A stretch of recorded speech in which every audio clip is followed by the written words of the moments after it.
Më shumë se 2 muaj pas përurimit të qendrës kryesore të mjekësisë familjare në Mitrovic, filloi asfaltimi i rrugës që çon drejt saj.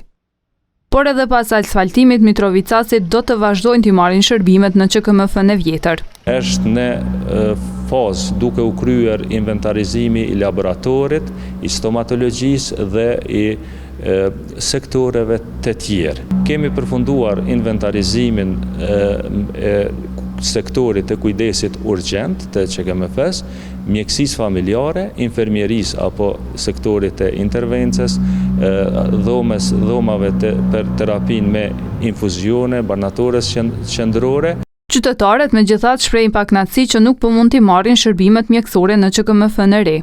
U presh rriti e kret, janë mjetët, vetëm mjetët që në shërbim popullit nuk janë as kreveta, as korgjoll. Por komuna premton që puna në këtë objekt do të fillojë shumë shpejt.